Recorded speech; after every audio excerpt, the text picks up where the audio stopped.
ચલો વિદ્યાર્થી મિત્રો, આજે ધોરણ 8 ની અંદર ચેપ્ટર નંબર 5 ની અંદર આપણે 5.1 ની અંદર દાખલા નંબર 1 જોઈએ. તો કે નીચે આપેલ સંખ્યાઓના વર્ગ કરવાથી એકમનો અંક શું મળે?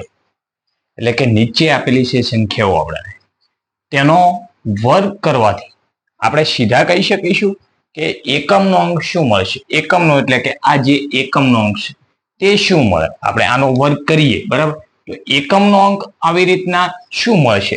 એટલે કે ધારો કે 7 છે, બરાબર, તેનો વર્ગ કરીએ તો 49 થાય છે, બરાબર.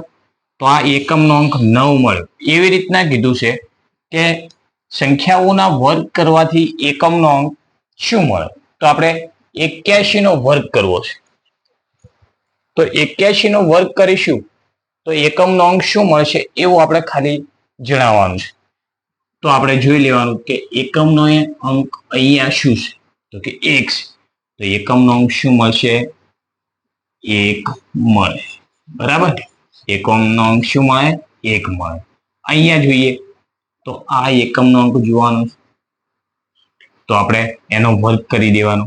આની અંદર પણ 1 નો વર્ગ કરીશું તો 1 જ મળશે. 2 નો વર્ગ એટલે કે 2 ગુણ્યા 2 એટલે કે 4. તો આપણને એકમનો અંક શું મળશે? 4 મળે, બરાબર. શું મળે? 4 મળે એકમનો અંક.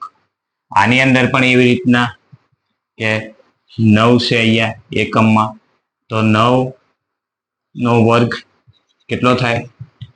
9 ગુણ્યા 9 એટલે કે 81.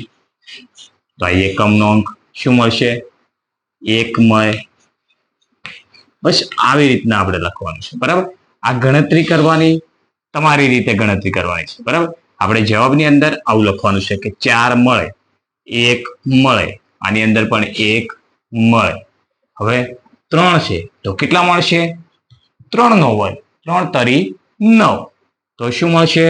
9 મળે. એકમનો અંક શું મળે? 9 મળે. આનો વર્ગ કરીએ કે 3853 નો વર્ગ કરવો છે તો આપણને એકમનો અંક 9 મળશે, બરાબર. એવી રીતના આની અંદર તો 1234 તો 4 એકમમાં છે, બરાબર. તો 4 નો વર્ગ શું થાય? 16 થાય. તો 4 નો વર્ગ 16 થાય તો એકમનો અંક એની અંદર શું છે? 6 છે. તો આપણને શું મળશે? 6 મળે. બસ આટલું લખવાનું છે કે 1234 નો આપણે વર્ગ કરીશું તો આપણને એકમનો અંક 6 મળશે, બરાબર. હવે આની અંદર તમને ખબર પડી ગઈ છે કે 7 49 તો કેટલા મળે? 9 મળે. આની અંદર પણ એવી રીતના 88 64 તો 64 ની અંદર એકમનો અંક શું થાય? 4.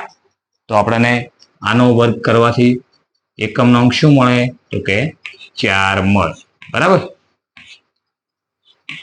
0 છે તો 0 નો વર્ગ 0, તો આપણને શું મળશે? એકમનો અંક 0 મળે.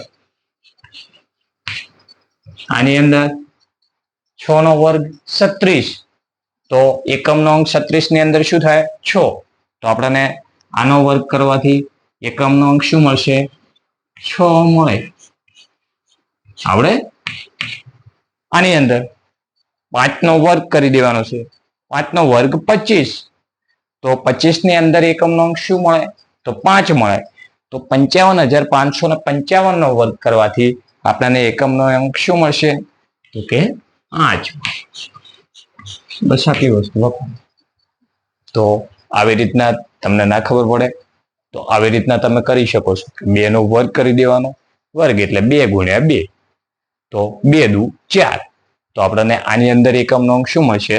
તો કે 4 મળશે, બરાબર. દાખલા નંબર 2 ની અંદર જોઈએ. હવે આની અંદર શું કીધું છે આપણે? તો કે નીચેની સંખ્યાઓ માટે સ્પષ્ટ છે કે તે પૂર્ણ વર્ગ નથી. પૂર્ણ વર્ગ નથી મતલબ આનું વર્ગમૂળ નીકળતું નથી, બરાબર. તો પૂર્ણ વર્ગ સંખ્યાઓ નથી. કારણ સહ જણાવો. કેમ નથી? પૂર્ણ વર્ગ સંખ્યાઓ નથી એ તો આપણને કહી દીધું છે કે આ બધી પૂર્ણ વર્ગ સંખ્યાઓ નથી, એટલે કે આનું વર્ગમૂળ નીકળતું નથી. તો કેમ નથી એ આપણે જણાવવાનું છે. કેમ ન હોઈ શકે?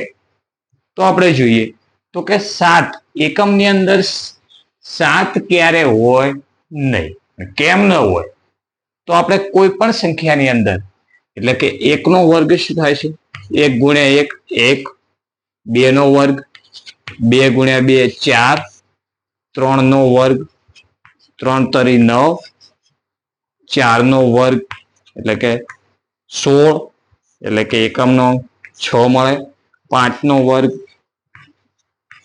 25 એટલે કે 5, 6 નો વર્ગ 36 એટલે કે 6, 7 નો વર્ગ 49 એટલે કે 9, 8 નો વર્ગ 64 એટલે કે 4 એકમનો અંક અને 9 નો વર્ગ 81 એટલે કે 1.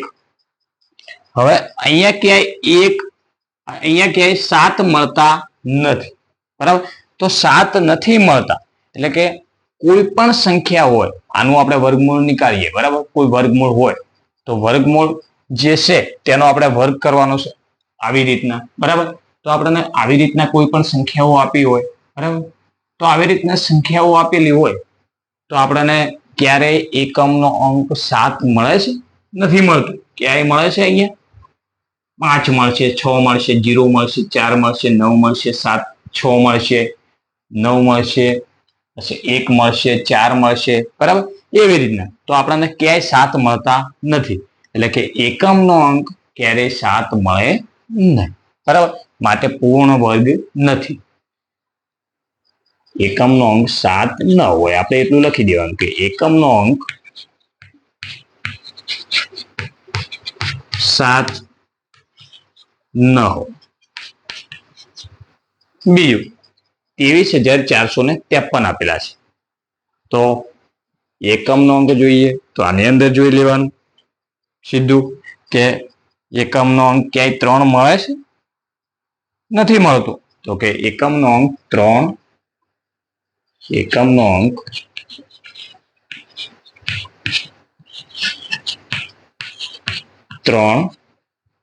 ન હોય, લખી દેવાનું.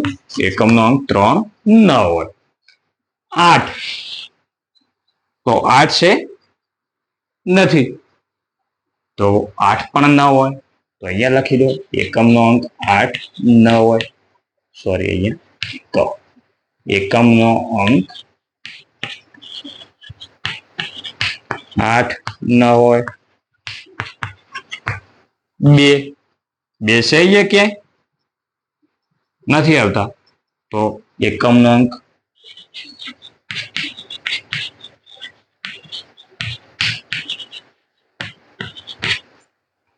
2 ન હોય. 0, હા 0 હોઈ શકે. 0 નો વર્ગ, આપણે એક 0 ભૂલી ગયા કે 0 નો વર્ગ 0, તો 0 હોઈ શકે. તો શું કરીશું? તો 0 હોય, ધારો કે 10 નો વર્ગ આપણે કર્યો, 10 નો વર્ગ સમજવા પૂરતું લખું છું. 10 નો વર્ગ કર્યો તો 10 નો વર્ગ કેટલો થાય છે? 100 થાય છે, બરાબર? તો 0 જે છે તે ડબલ થઈ જાય છે. ક્યારેય પણ 0 એકી સંખ્યામાં ન હોય. કોઈ સંખ્યા હોય, કોઈ સંખ્યાનો આપણે વર્ગ કરીએ તો તે એકી સંખ્યામાં હોય નહીં. એટલે કે 20 નો વર્ગ કરીએ તો 400 થઈ જાય, બરાબર? તો અહીંયા આપણને 3 0 આપેલા છે. હા, 2 0 હોય, 2 0 તો પૂર્ણ વર્ગ છે. કેમ? તો કે 80 નો વર્ગ 6400 થશે, બરાબર? પણ અહીંયા 3 0 છે, બરાબર? તો 3 0 હોય નહીં, બરાબર? તો પાછળના જે 3 0 છે એ શક્ય નથી. એકી સંખ્યામાં આપણે એવું લખવું છે કે એકી સંખ્યા ખબર પડે ને? એકી સંખ્યામાં 0 ન હોય, બરાબર? એકમનો અંક 0 હોય પરંતુ એકી સંખ્યામાં 0 ન હોય પાછળ, બરાબર? તો આ પણ સમજવાનું છે. હવે 2 તો એકમનો અંક 2 ન હોય, બરાબર? એકમનો અંક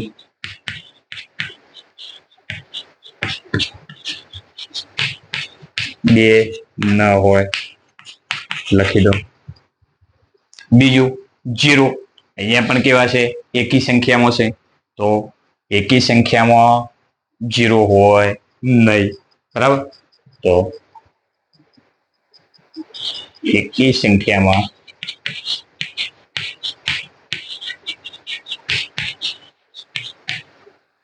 પાછળ 0 ન હોય, બરાબર. એકી સંખ્યામાં પાછળ 0 ન હોય એટલે કે 3 0 ના હોય, 2 હોય, બરાબર, પણ 3 0 ક્યારે હોય નહીં, બરાબર. હવે 0 છે એ પણ એકી સંખ્યામાં છે, તો એકી સંખ્યામાં પાછળ 0 હોય નહીં. હા, 2 0 હોય તો આપણે વિચારી શકીએ કે કદાચ પૂર્ણ વર્ગ થશે, પણ 0 એક જ છે, બરાબર. તો અહીંયા પણ એકી સંખ્યામાં 0 હોય નહીં, બરાબર. પાછળ એકી સંખ્યામાં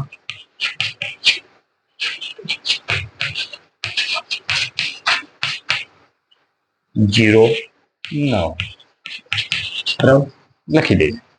તો કે આ 3 દાખલા જે છે 1, 2 અને 3, ત્યાંની અંદર આપણને 0 કે એકી સંખ્યામાં ક્યારેય પાછળ 0 હોય નહીં.